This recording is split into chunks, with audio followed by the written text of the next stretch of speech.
dunia kejahatan urban, satu nama mencuat.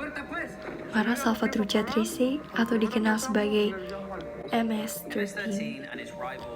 Dengan sejarah yang kelam dan reputasi yang menakutkan, geng ini telah menghantui kota-kota besar di El Salvador dengan berbagai tindakan kriminalnya.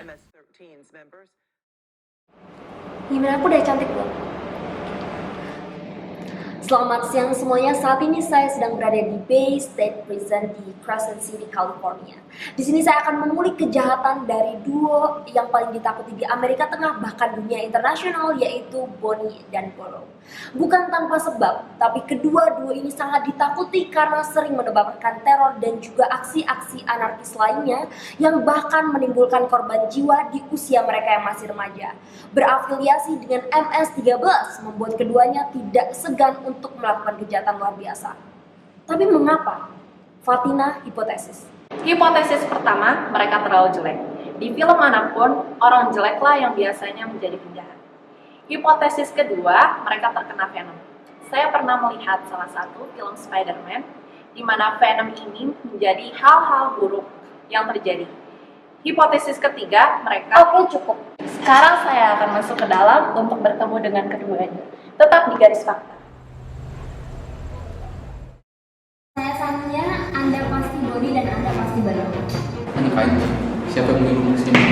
Saya dari Badan Investigasi. Cukup, bagus kalian pulang aja.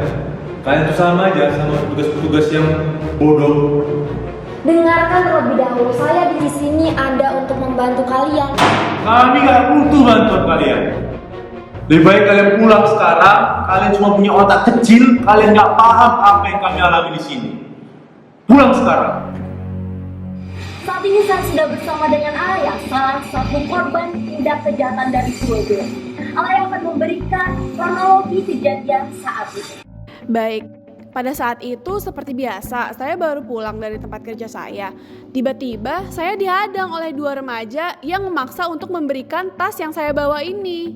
Jadi saat itu saya memang takut, tetapi yang lebih saya bingung adalah kenapa dua anak remaja seperti itu bisa melakukan tindakan kriminal yang begitu jahat. Kabarnya udah siap? Baik, saya bersama dengan Naila, salah satu orang yang bekerja sama dengan MS-13 sebagai distributor narkoba.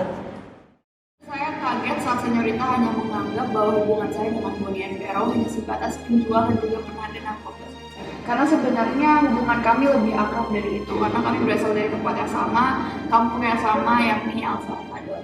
Daerah kami miskin, membuat lingkungan menjadi tidak aman. Penjarahan dan pembunuhan di mana-mana. Sebagian dari kami tetap tinggal dan menerima keadaan. Tetapi tidak sedikit pula yang memutuskan untuk berpindah ke Amerika untuk mencari kehidupan yang lebih layak. Ini tidak mudah bagi kami si miskin, karena kami mau tidak mau harus berusaha untuk melewati perbatasan untuk pergi ke negara lain dengan cara yang ilegal. Kami sangat menghindari hal itu karena tidak jarang mereka tidak percaya dan berakhir mengembalikan kami ke negara. Bagi mereka yang berhasil lolos untuk tinggal di Amerika, ternyata kehidupan di Amerika tidak seperti yang kami ekspektasikan. Karena sebagai imigran gelap, tidak jarang kami harus sembunyi-sembunyi dan tidak ada lembaga ataupun tempat satupun yang menerima kami untuk tinggal di sana. Dan karena dokumen-dokumen kami yang gelap, tidak jarang kami sulit untuk menunjukkan status kependudukan kami dan kami selalu terkena masalah di Amerika. Kondisi ini memaksa kami menjadi penjahat.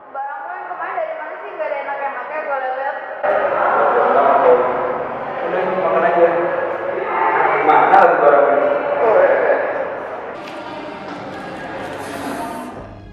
Beberapa dari kami menjadi penjahat legendaris, sedangkan sebagian yang lain tertangkap dan sisanya bahkan terbunuh saat dengan aparat kepolisian. Di antara yang terbunuh adalah dua orang tua dari duo B. Karena mereka tumbuh di lingkungan yang keras dan tidak bahagia, mereka tumbuh menjadi dua orang penjahat yang mencari suaka untuk kehidupan mereka. Oleh karenanya tidak heran mereka join ke dalam MS-13 karena MS-13 berhasil menjadi wadah yang mereka anggap sebagai keluarga baru yang menerima mereka dengan banyak member yang juga memiliki latar belakang yang sama dari segi historis keluarga dan juga ekonomi. Besar tanpa orang tua membuat mereka sangat mudah terpengaruh lingkungan untuk melakukan kejahatan. Fakta bahwa orang tua mereka ditangkap sebagai imigran ilegal menjadi bukti bahwa mereka tumbuh tanpa orang tua. Jika dianalisis lebih jauh, penjahat melakukan kejahatan dipicu atas kondisi sosial dan masa lalu.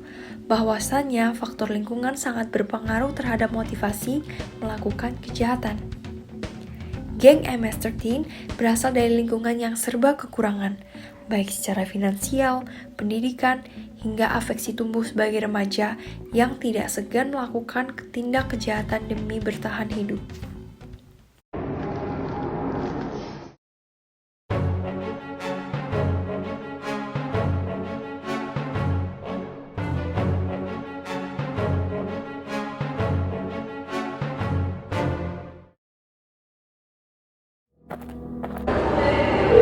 Ya udah, habisin aja deh.